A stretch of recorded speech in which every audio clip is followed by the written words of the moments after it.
Ladies and gents, welcome to Next Level Radio. I am your host, Colby Wortman, and our mission is to tackle the biggest questions in strength and conditioning, business, investing, and everything in between.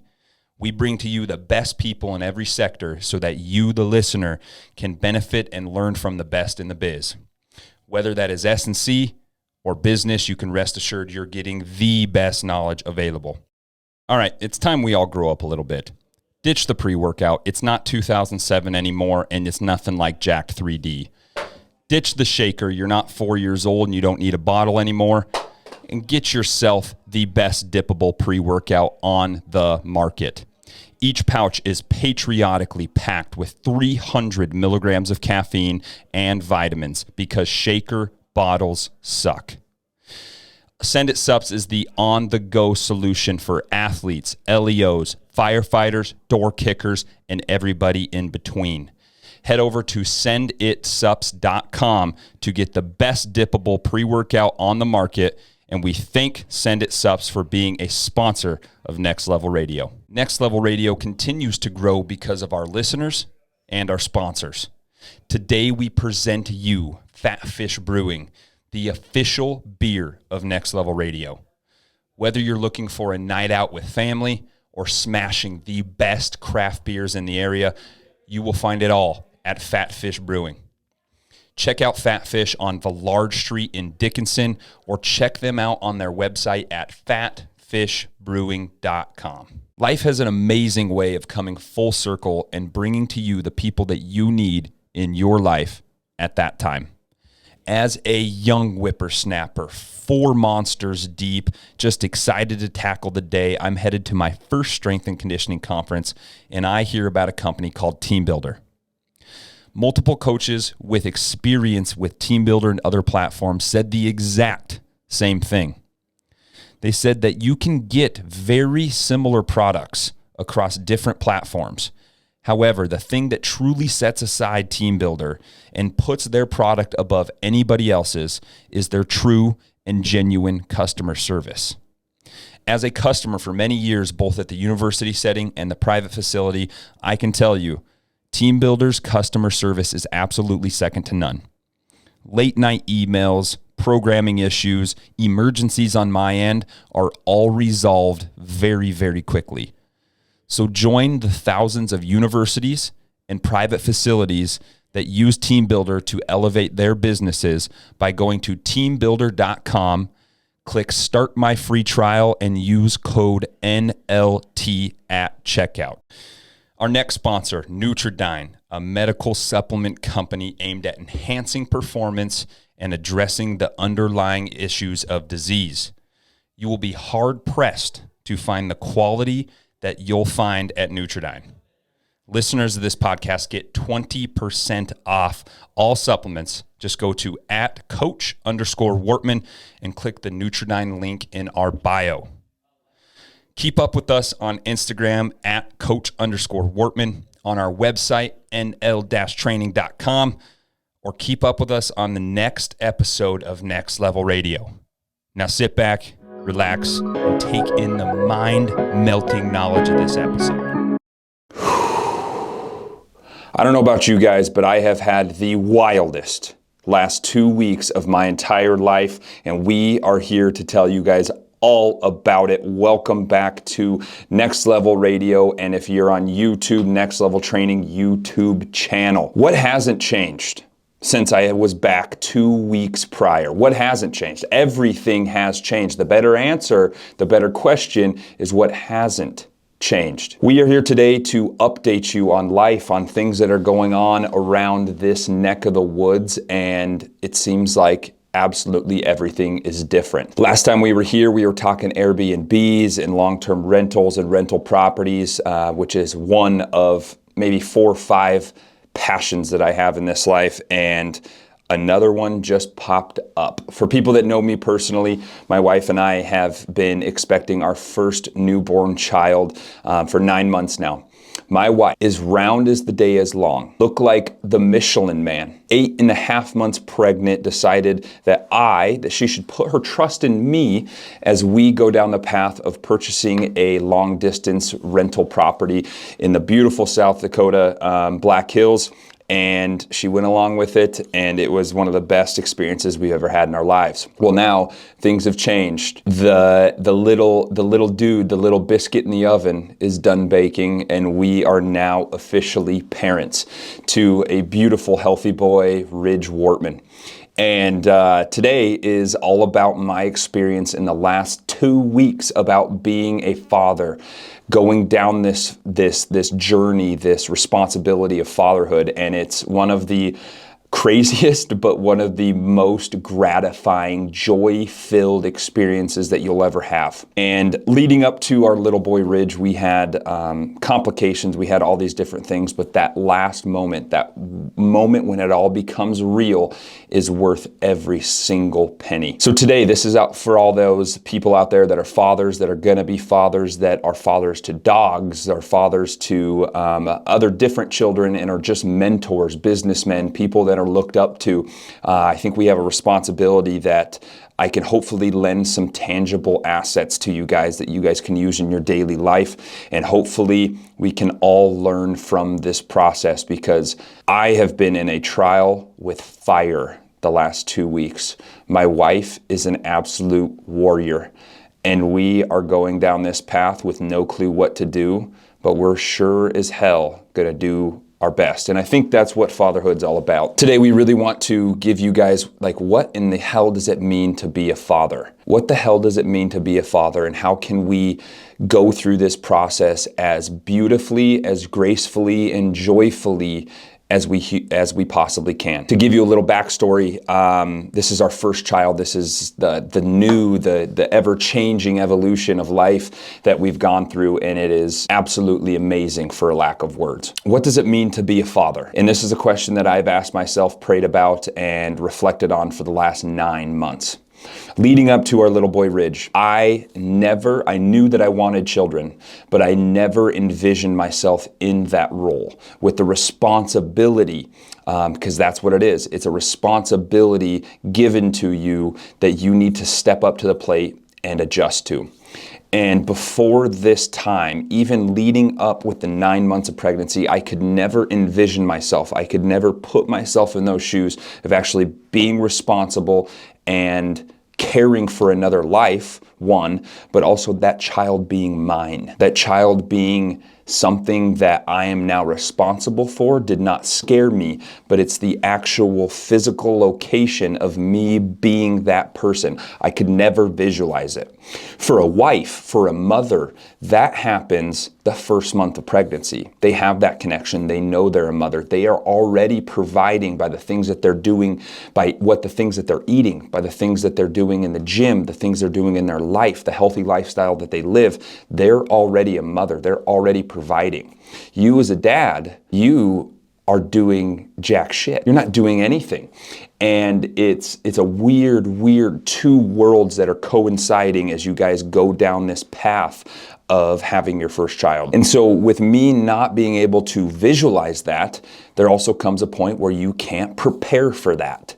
And I think being a father is one portion of being a father is preparing for that, doing the things that you want to do to be the best father. Me, I had amazing, absolutely amazing parents. I had an upbringing that I couldn't ask for any more.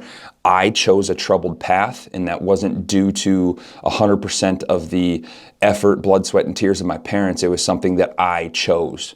And now, as a parent, I see what they were doing. I see the bricks that they were laying for me, because now we're laying those bricks for Ridge. One big thing about being a father, and this is number one, is just preparing for that. Everybody that has a child, everybody that is a parent will tell you the same exact thing, and you just don't listen because you think you know it. You think that you know what you're supposed to do.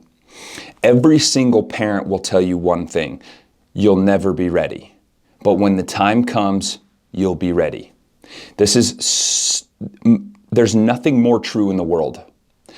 because you feel like you can't prepare enough. As a father, you think you need to be financially stable, you need to be a emotional sounding board, you need to be physically strong, you need to have all these things in place. But how the human condition works is that it is never good enough.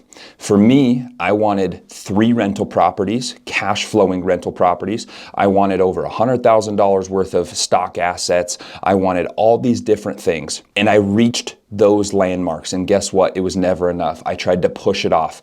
I don't want to have this kid yet. It's not where I want to be. The world is not what I want. That if we continue to do that, we will offset the most joyous moment in our entire life. And that is not what we want to do either. This brings up another great point of not wanting to bring a child into this world, and still on the vein of being prepared or preparedness. We look at this world and we say there's never been a scarier time in our world. We had the Corona crash. We have this economic bear market. We have different things going on with protests around the world. And I think the one key to all of this is when people say, I don't want to bring a child up in this world. It's super selfish. It's super selfish. Selfish acts somebody can do. If you're meant to have a child, if you're meant to do these things, if you're called to that, that's what you need to do. Because if this is the craziest world, if this is something that you do not want to raise a child in, then you need to change your immediate environment. You need to prepare your immediate environment. You need to make a checklist of who you're surrounding yourself with. Make a checklist of what you're doing in your daily life. How can you make it better around you? How can you make your bubble more efficient, your bubble better, your people better, your life better? Because that is your responsibility. We can't look at ourselves and try to change the world one day at a time. We have to change our world one day at a time, 1 hour at a time, so that when that child comes in this world, it's as best as they possibly can. But what you'll find out, and what you find out well before you're even a parent, is that you are doing the best you can. We are doing the best we can. We do not have all the answers. Children look at their parents as they have all the answers. And now with Ridge coming back home, we leaving the hospital, all these different things, we have almost none of the answers. We don't have any answers. And that's a scary moment, but it's also the moment that throws your feet into the fire, and you have to learn, and you have to adapt, and you have to do the things that are best for that child. So what does it mean to be a father? 1 is to prepare. 2 is to be emotionally strong, physically strong, financially strong, all these things that you prepared for. But I truly think through this process of birth, because 1, I have a whole new respect for the birthing process. Seeing the process, any dad that knows, that has seen it, knows what I'm talking about. It is absolutely an intense moment. But one other thing that I have this massive respect for is 1, stay-at-home mothers or mothers on maternity leave. This routine that these mothers are on is absolutely endless. It never stops. It's something that is very regimented, and you get no breaks. There's no breaks in this regimen. And I think that you as a father, it is your responsibility. And you can establish this with anything, as a leader, as a business owner, as a dog parent, whatever it is. I think it is your responsibility to be emotionally available for your wife. Being emotionally available for them is having conversations, taking the baby when they need a nap, doing the things that give them time off, because they are always switched on. Is the baby crying? Is the baby okay? Does the baby need fed? Does the baby need a diaper change? This is a consistent, absolutely persistent and consistent cycle that these mothers go on. And it gives me a whole new respect. So what does it mean to be a father? Preparedness and to be emotionally available. Number 3, what does it mean to be a father? To be a physical specimen. In my world, this is something that I take more serious than others. And I think that in our entire world, this is something that needs to be taken much more seriously. I think for me, it is a responsibility at the early age of where he's at now, all the way until he is 40 years old, to show an example of being a physically strong, a physically fit, somebody that dives into the process for your children. And yes, this may sound like a meathead thing. This may seem like something that's just coming from a strength and conditioning coach, but I think it is pivotal in the child's life to see the father train, to see the father work out, to see the father do things in a physical capacity that others can't. These children already look at you as heroes. These children already look at you as superhuman. But doing these things, setting this example for your child, could end up saving that child's life someday. For me, my mother, she was a professional bodybuilder, had her actual pro card. My father, professional baseball player, and did many different things, was a college athlete, had all these different accolades. Those two things I wore as a chip on my shoulder. Those two things were something that I carried with me my whole life, and I attached it to a part of my identity. Those two things saved my life in the end. Many of you know I turned to addiction. I was addicted to opiates for a good majority of my life. But the thing that was always a constant, the thing that always saved me, was training, was being in the gym, exhausting yourself, getting addicted to that process, that grind is what saved me from the worst depths that this world has to offer in addiction. Being able to show that example without even saying it, just being a physical specimen, being somebody that is utilitarian, being somebody that is looked up to, is something that is so invaluable to that child that we will not know how important that is until they grow up and wear that chip on their shoulder just like I did. So just as my parents did, they instilled this physical culture, this being strong is a requirement mentality. And that is what I've carried with myself. And that's what I've carried on to now being a parent. I think it is an absolute responsibility and it is a travesty if you are not showing your son or daughter that you can be a strong, useful, utilitarian person that is their superhero, that is somebody that can do anything. Because in their life, in their world, taking out a 5-pound trash bag that is bigger than life to them is something that they will always remember. The small, stupid little things they will always remember. So I always want to instill a physical culture with my son and future children. I always want to instill that physical culture because it's been a part of my identity, and I hope one day that it is a part of their identity when they grow up. So what does it mean to be a father? Preparedness, being emotionally available, and being physically utilitarian, being able to instill those things into his life. Once we had Ridge, once we went down the path of childbirth and got over the initial hormone blast of having this child, you really get to this homeostasis of this is our new normal. And in the vein of preparedness, my wife and I, we bought a couple real estate properties, rental properties, and it was something that I truly wanted to have. And our whole mission, the business that we established is next gen properties, and we want to be able to hand this down to the next generation, be able to have the rest of our lineage for hundreds of years benefit from the fruits of our labor. But I have a story, and it's a story that God laid on my heart, but God also slapped me in the face with. And it was one of the coolest moments that I've ever had. So I get a call. It's Sunday. I'm doing my YouTube video. I got my scheduling done. It's just another Sunday. I'm waiting for my wife to get off work.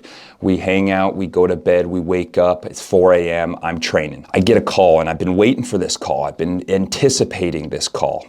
And Kelby comes up on the phone. She's at work. Again, mind you, she is a labor and delivery nurse. She delivers babies for a living, so she's in the safest place in the world. I get this call. You need to get to the hospital ASAP, Rocky, right now. You should have seen the footage on this YouTube video. I am freaking scrambling. I look like I just took 50 pots of coffee, freaking chugged it in a bong, and just went nuts. I am slamming computers. I'm grabbing stuff. I'm grabbing phone chargers, phones, bags, our birthing bag, everything you can think of, getting to the hospital. I pull out of the garage right before almost taking off our garage door, not hitting the open button, being an impatient asshole like I am, pull out of the garage, hit Villard, put on the flashers, and I'm going 75. I'm ripping. I'm getting to the hospital, and long story short from there, we go into labor and we have our beautiful child. Before we really knew that she was in labor, I got a call. I was supposed to call a prospective tenant for our Airbnb property in South Dakota. Well, this family wanted to live in this building long term, in our property long term. So while my wife is in labor, okay, things aren't really progressing a ton. She's having mild contractions, but they're there and she can feel them. God allowed this situation to happen because he knew how much weight was on my shoulders, how much I had been thinking about this exact situation for months on end. When you buy a rental property, you have your mortgage payments, they're due. When you have your utilities, they're due. All your fees, everything is due, and it's a burden on you. It's your responsibility. So this had been like this dark cloud weighing over my head for a very, very long time.